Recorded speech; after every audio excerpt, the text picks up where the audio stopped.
All right, Bible scholars and believers in particular, I need your help yet again, and thank you for the help that you offered with my last question in Ezekiel. Today, I am reading Ezekiel 29, a prophecy against Egypt, in both reading both NIV, New International Edition, and version, and King James 1611 edition. And I ran across one part here that really made me wonder. This is, of course, Ezekiel talking about his, in this case, the prophecy against Egypt. And he says here that, here I'll read it in NIV. He says, because you said the Nile is mine, and this is God talking, because you said the Nile is mine, I made it, therefore I am against you and against your streams. And I will make the land of Egypt a ruin and a desolate waste from Migdol to Aswan as far as the border of Cush, which I think is Ethiopia. I don't think I know it says, because it says Ethiopia in the King James. The foot of neither, and here's the interesting, the foot of neither man nor beast will pass through it. No one will live there for 40 years. Now it says the same thing over here in the King James. It says the same part. It says, and I will make the land of Egypt utterly waste and desolation from the tower of Sion even unto the border of Ethiopia. No foot of man shall pass through it, nor foot of beast shall pass through it, neither shall it be inhabited 40 years. So we've got both books prescribing or proclaiming a prophecy, I would assume, against Egypt. This is the part of Ezekiel where God is telling about what's going to happen to the great nations, namely Egypt and Tyre. And let's not get distracted. I know it's easy to change focus and to talk about the story of Tyre and about the ideas that people have about the prophecy there, but I'm focusing on Egypt right now.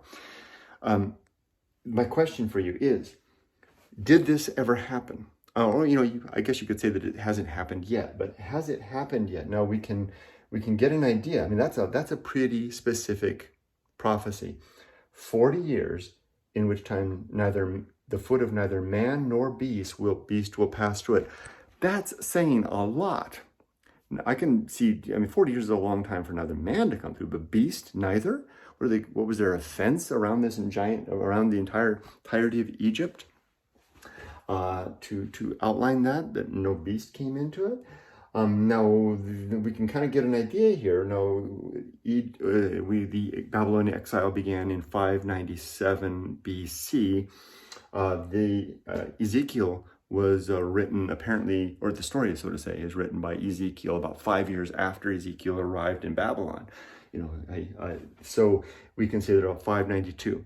From 592 BC on, here's the question, has there ever been a period of 40 years of basically Egypt was abandoned? I can't imagine. I think that would really stand out in the historical record if that was the case.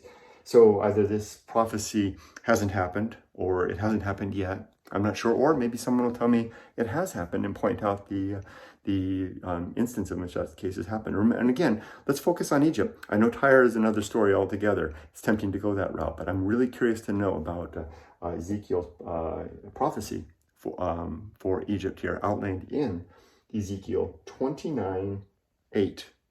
Thank you for your time. I appreciate it. And I really do appreciate it because I don't know the answer. And I'm hoping that those of you that study this and know this better than me, especially believers who believe in biblical inerrancy, that this must be the case, I would love to know your position as well. Thank you so much.